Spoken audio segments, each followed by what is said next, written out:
മുസ്ലിം league വിരുദ്ധപക്ഷം വിട്ടുനിന്നതോടെ സമസ്ത league സമവായ ചർച്ച പാളി. സമസ്തയിൽ രണ്ട് വിഭാഗങ്ങളില്ലെന്നും ചിലർ അസൗകര്യം അറിയിച്ചതിനെ തുടർന്നാണ് ചർച്ച മാറ്റിയതെന്നും സമസ്ത അധ്യക്ഷൻ ജിഫ്രി മുത്തുക്കോയ തങ്ങൾ വ്യക്തമാക്കി.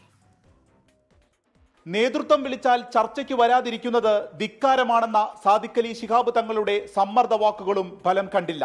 സമസ്തയിലെ ലീഗ് വിരുദ്ധ പക്ഷം സമവായ ചർച്ചയിൽ നിന്ന് വിട്ടുനിന്നു.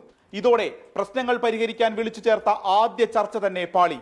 ജിഫ്രി മുത്തുക്കോയ തങ്ങൾ, സാദിഖ് അലി ശിഹാബ് തങ്ങൾ, MT അബ്ദുള്ള മുസല്ലിയാർ, PK കുഞ്ഞാലിക്കുട്ടി എന്നിവരുടെ നേതൃത്വത്തിലായിരുന്നു പ്രശ്ന പരിഹാര ചർച്ച. സമസ്തയിലെ ലീഗ് അനുകൂല പക്ഷമായ അബ്ദുസമദ് പൂക്കോട്ടൂർ, നാസർ ഫൈസി കൂടത്തായി തുടങ്ങിയവർ ചർച്ചയ്ക്കെത്തി. ഉസ്താദ്മാർ വിളിച്ചതാണ് ചർച്ചയ്ക്ക്, അല്ല ഞങ്ങൾ ഉണ്ടാക്കിയ ചർച്ചയല്ല.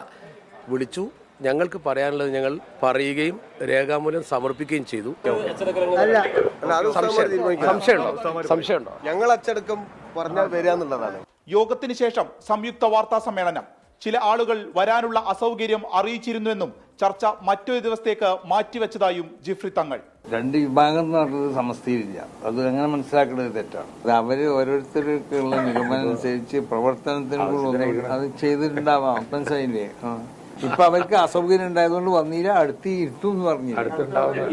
അഭിപ്രായ വ്യത്യാസം കൂടിയിരുന്ന് പറഞ്ഞു തീർക്കുക എന്നതാണ് ഉദ്ദേശിച്ചിരുന്നതെന്ന് സാദിഖ് അലി തങ്ങൾ. സമസ്ത ഒറ്റക്കെട്ടായി പോകണമെന്നുള്ളത് നമ്മൾ സുന്നികളുടെ മാത്രം ആവശ്യമല്ല, അത് സമൂഹത്തിന്റെ തന്നെ ആവശ്യമാണ്. എല്ലാ വിഭാഗം ജനങ്ങളുടെ ആവശ്യമാണ് സമസ്ത ഒറ്റക്കെട്ടായി പോവുക എന്നുള്ളത്. അതിനൊരു വീഴ്ച വരാൻ പാടില്ല എന്ന ഉദ്ദേശത്തോടെ തന്നെയാണ് ഇപ്പം ഞങ്ങൾ ഇന്നിവിടെ കൂടി. ചുരുക്കത്തിൽ പ്രശ്നങ്ങൾ പരിഹരിക്കാൻ വിളിച്ചു ചേർത്ത ചർച്ചയിലെ കല്ലുകടി എത്ര വലിയ വിള്ളലാണ് നിലനിൽക്കുന്നത് എന്ന് കൂടുതൽ തെളിയിക്കുന്നതായി മാറി. 24 മലപ്പുറം.